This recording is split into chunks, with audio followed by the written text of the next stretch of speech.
I'm Aldo Privileggi. I'm a certified licensed hypnotherapist, and I'd like to spend a few minutes with you to talk about hypnosis and perhaps answer a few questions that you might have on your mind. Please write down any questions that you have so that we can discuss them later. For you to understand how hypnosis works, it's important for you to understand how your mind works. Most of us never really think about how our mind actually works. We basically take it for granted that it works and we just leave it at that. The mind actually consists of three distinct parts, which all do separate things and often have a hard time relating and communicating to each other. We have the conscious mind, where you are right now. Below this level of awareness, we have the subconscious mind. And at an even deeper level, we have the unconscious mind. For most of the work that we do in hypnosis, we can essentially ignore the unconscious mind.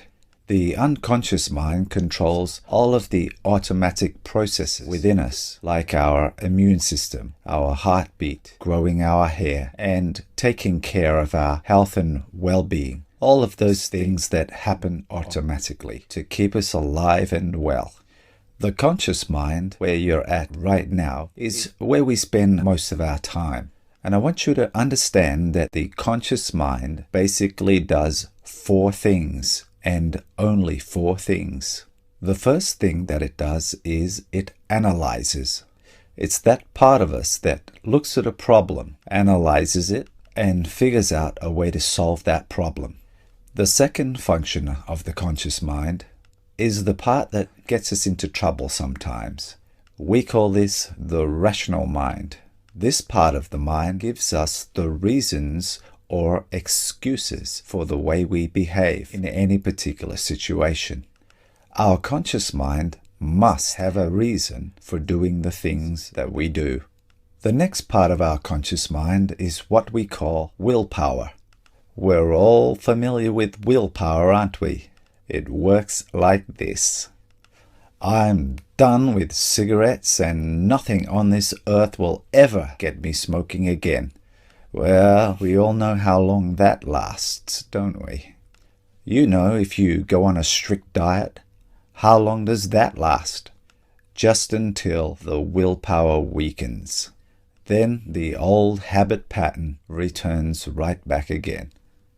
The fourth part of the conscious mind is what we call working memory. That's the memory we need and use every day. How do I get to work? What's my mother's name? What's my father's name? How do I get home again? What's my phone number? Things on this order. The memory that we need just to get through each and every day. Now, this is all that the conscious mind does. It does nothing else. It's logical and analytical and nothing else. It's completely devoid of any and all emotions. Now we get to the interesting and all-powerful subconscious mind. This is where the real you lives, just below the level of the conscious mind. The subconscious mind is awesomely powerful. It can make you into anything you want to be. Rich or poor, slim or overweight, happy or sad, healthy or sick. To understand how the subconscious mind works, it's very much like a computer. It runs on the programs that have been installed. A computer alone is rather useless. It needs programs to run on to function. It has no ability to think on its own. It just runs on the programs that have been installed. It has no choice. You understand that if you remove an old program and install a new one, that the computer must run on the new programming and information. Well, this is the way our subconscious mind works. It's a computer, an organic computer. It functions on the same rules and principles as an electronic computer, only it is infinitely more powerful and interesting. We program our subconscious mind, our computer, every single day of our lives through our experiences. At birth, our computers are basically clean and unprogrammed. Of course, the unconscious mind is there already to keep our heart beating and all of our bodily functions working in good order and balance. But that's about it at birth. The programming of our subconscious mind starts immediately after we are born. Some even claim that it starts before we're actually born, whilst we're still in the womb. We are programmed by our parents, our friends, our relatives, our teachers, the news, the media, the radio, television. The programming comes from everywhere and everything around us, and it never stops flowing in.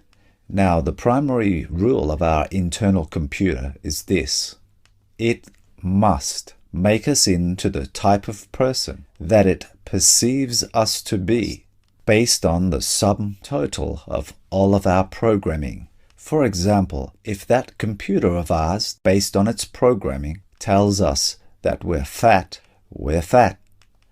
If it says we're slim and attractive, we are slim and attractive, or a smoker, or successful, or failure. That is what we are. It adds up all the programming and then makes a decision about the person who we are. And then that is who we are. It must operate this way. What is some of the operational programming inside our internal computer? First of all, memory. The subconscious mind is like a video camera. Everything that has ever happened to us, every experience since the day we were born, is locked permanently into the memory banks of the subconscious mind. Actually, we never forget anything. If there's a reason to, in hypnosis, we can access certain memory banks. And it seems as though we can actually travel back in time to certain experiences and experience these experiences like they are real. For example, in regression hypnosis, we can travel back and you can relive your first birthday, or even your actual birth. And this is much more than recall. It's actually like you're really there. It's happening all over again, clear and vivid. You can see, you can smell, you can feel, you can hear. All the senses are in full alert. We never forget anything, and we can recall anything at the subconscious level. The second type of program that we have in our subconscious mind is habits. We have three kinds or types of habits, only three. We have good habits and we have some bad habits. But really, most of our habits are not really good or bad. Most of our habits are utilitarian habits. We automatically respond in a certain way when something happens. For example, when the phone rings, we answer it. We don't look at it and think, reach phone, pick up phone. We just answer it. Another example is lighting up a cigarette as soon as you finish your meal, or the moment that you sat down in your favorite chair in the living room, you felt like a cup of tea or a cup of coffee. The next thing on our subconscious mind is our emotions. Of course, we wouldn't want to be without our emotions. That's what makes us us. That's what guides us. Our emotions and feelings are what guide us through life. And all of those wonderful, great feelings like love and compassion and sharing, all of these wonderful feelings that we get to experience. But sometimes our emotions get us into trouble. But the conscious mind cannot deal with the emotions in any way, shape, or form. That's simply just not part of its job. Anytime we need to access our emotions, the conscious mind moves gracefully to the side, and we deal with these emotions from our highly irrational and highly intelligent subconscious mind. And like I said, Sometimes this can get us into trouble. I know many times in the past you've had to deal with a situation that had emotion involved in this particular situation. Then after the situation was over and the analytical conscious mind took over again, you heard yourself thinking or saying to yourself, "Why did I do that? Why did I say that? That was so stupid." And that inner subconscious mind smiled to itself and said, "Yes, but that was so satisfying." This has happened to us all at some time or another. Now, the next part of our subconscious mind is probably the most important part.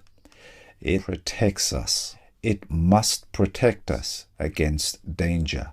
This is its priority, real or imagined. Anything imagined by the subconscious mind is just as powerful, just as real as if it was to actually happen. The subconscious mind can't tell the difference between what is real and what is imagined, and it must protect us. The last part of the subconscious mind is kind of a negative part. Although the subconscious mind is extremely powerful, it's also the laziest part of us. It doesn't like the work to do to accept positive suggestions and change, and give us change in the areas that we'd like to have it. It likes to keep us the way we are. It takes too much work to make positive changes. Positive changes are one of the most difficult things to get into our subconscious mind. On the other hand, though, negative suggestions go into this part of our inner mind very easily, because it doesn't take any work or effort to accept negative suggestions. Let me explain. Take an overweight person coming out of the shower and toweling off, and as he sees himself in the mirror, he looks into the mirror. And what do you think he's thinking or saying to himself? "Boy, what a fatty," or some kind of words to that effect. Now that idea or thought goes right into the subconscious mind. And the subconscious mind says, "Yes, that matches the programming that I have in here." Therefore, it accepts that suggestion and reinforces the programming and perception, and then the person becomes even more overweight. On the other hand, take that same person standing in front of the mirror and this time saying, "I'm slim, trim, and attractive." As these thoughts attempt to move into the subconscious mind, it says, "No, that does not match the programming that I have in here, and it's not allowed in." So the question is, how do we get suggestions into the subconscious mind? Now, it's very important that you understand this. Any idea, thought, or concept that is allowed to go into the subconscious mind must happen. You're changing the programming, and your inner mind must respond to the new programming. Okay, so you make a decision, let's say to stop smoking. You make your mind up on the conscious level that nothing in the world is going to stop you from giving up smoking. Now your conscious mind agrees and says, "That's wonderful, and I support you 100%. You're going to be healthier and fitter and be able to breathe easier." But to get a permanent change, we have to get down into your subconscious computer and change the program. So you say, "Fine," and you start to send that idea down into the subconscious mind. But there's a problem. There's one more part of the conscious mind that I haven't shared with you yet. It's called the critical factor, or known as the CF. Its job is to stop all suggestions before they enter into the subconscious mind. It's like the guardian of the gates. and it prevents suggestions to going into the subconscious. Then there's a kind of communication between the critical factor and the subconscious mind. The critical factor says, this person wants to stop smoking. Can I let this suggestion in? Now remember this. If this suggestion goes into the computer, into the subconscious mind, it must happen. The change will occur. But the subconscious mind scans the memory banks and says, wait a minute, he's been smoking for years. He needs cigarettes. He's lost without cigarettes. He wants to feel secure in life, for whatever reason there may be. As a smoker, I just don't feel up to making any changes. So reject that suggestion. The critical factor then has no other choice but to turn the suggestion away and send it back to the conscious mind where it came from. The conscious mind now does the only thing it knows and sends this suggestion over to willpower. And we all know how long willpower lasts, don't we? How many diets have we been on?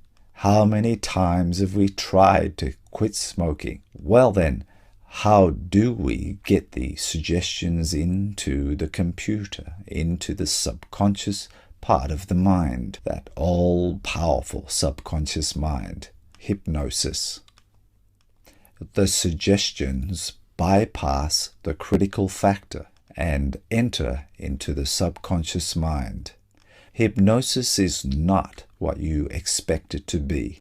Actually, it's 100% different to the Hollywood TV movie image of hypnosis. When you're in hypnosis, you're not asleep. You're not unconscious either. What you are, though, is very comfortable and relaxed. Your body is extremely comfortable and relaxed. But your mind becomes alert and very clear. And the deeper into hypnosis you go, the more relaxed you become and the more clear your mind becomes. It can be hundreds of times more alert. Your senses are also greatly enhanced and much more alert than they are right now. So when you're in hypnosis, you're not asleep. You're extremely alert, probably more alert and clear-headed than you've ever been before. Now, the important thing to understand is that your conscious mind takes on a different role when you're in hypnosis. Think of it as playing the role of the guardian of the gates, protecting you and your subconscious mind. When you hear a suggestion in hypnosis, you hear it loud and clear. When you hear a suggestion, you must choose to accept it or reject it. When you hear a suggestion, your conscious mind must choose from one of 4 options, and your choice determines your success. Option number 1. When you hear the suggestion, you think or say to yourself, I like that suggestion and I know it's going to work for me. This is the correct mental attitude, and that allows the suggestion to go directly into your computer, your subconscious mind, and the change begins immediately. We like option 1.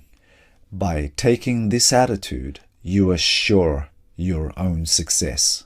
However, there are 3 other options. Option 2 might be that when you hear the suggestion, your conscious mind hesitates and says, oh, I don't like that suggestion.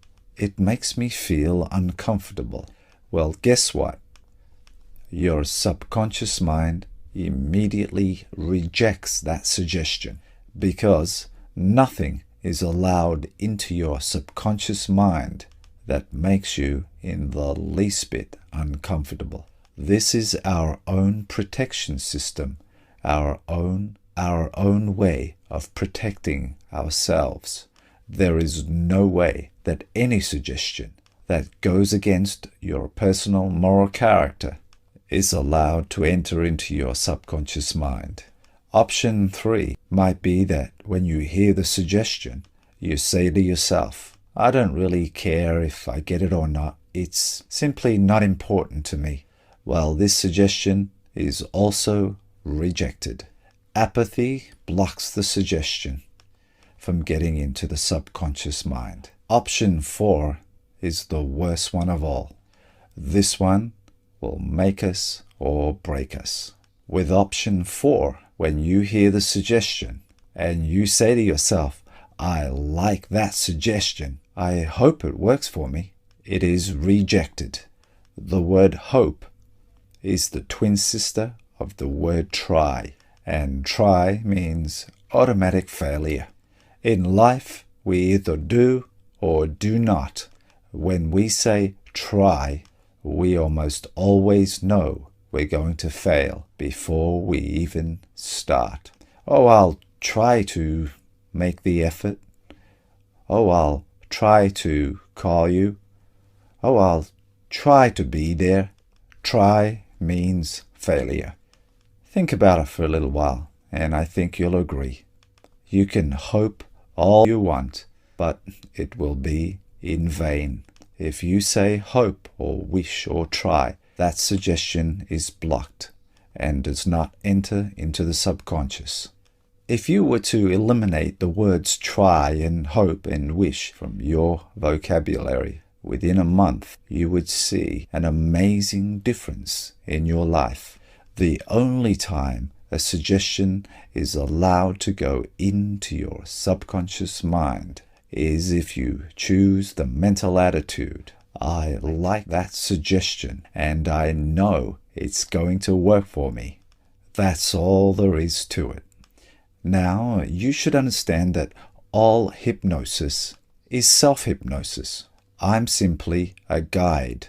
If you allow me to be your guide, I'll show you how to place yourself in an amazing, beautiful state of hypnosis, feeling physical relaxation and rejuvenation like you've never felt before, feeling mental relaxation and alertness like you've never felt before. It feels wonderful. In fact, on a regular basis, during a session, a client will offer to pay for a second session if I were just to place them in that deep, wonderful feeling of hypnosis and just leave the room for a while and let them enjoy that rich, lovely feeling. It feels that good. If you allow me to be your guide, I'll show you how to enter into this lovely place of hypnosis until our session is complete. However, if you don't want to be in this beautiful, relaxed state, the slightest thought by you, and it's over, and you're back to your normal state of awareness. But if you follow my guidance and my suggestions, I'll show you how to stay there. And the most important thing of all is that if you accept the suggestion given to you with the correct mental attitude, I like this suggestion and I know it's going to work for me, you will experience the change you came for. If you take any of the other choices, however, you will fail. I cannot force a suggestion into your mind. Only you can allow it to happen. I will help you to enter this lovely state of hypnosis.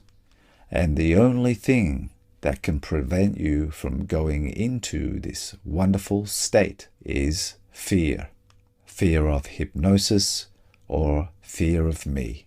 People tend to have 3 fears of hypnosis, and I'd like to discuss them right now and dispel any myths or fears. Fear number 1, loss of control. The fear that I can make you do something against your will, and that just cannot happen. We were not made so weak or vulnerable that we can be taken advantage of in this way. There is absolutely no way I can make you do anything against your own moral will. Now that's a good thing, and that's a bad thing at the same time. I cannot make you go and rob the store, and I cannot make you go into hypnosis, and I cannot make you lose weight, quit smoking, or anything else. You must want to make the change, and you must allow the suggestions in with the correct mental attitude. Now, I know that you may have heard or seen those hypnosis stage shows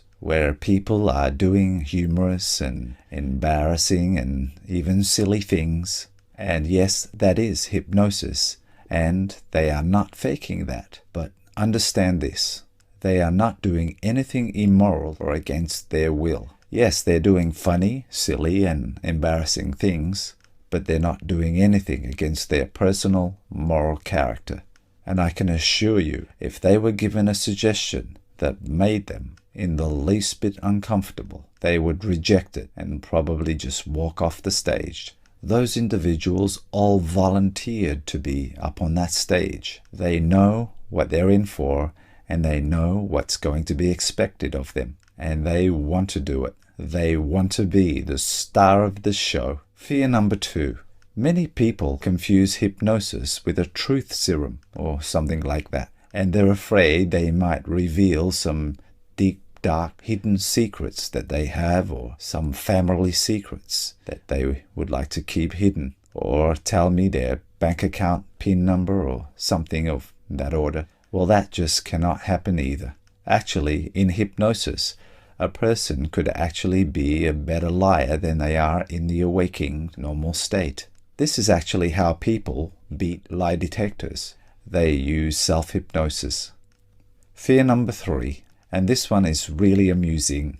What if I get stuck in hypnosis and I can't get out? That just cannot happen either. As I said earlier, you're very alert and you hear every word I'm saying clearly. You have the ability to accept or reject any suggestions, and you have the ability to bring yourself back to normal awareness anytime you want to.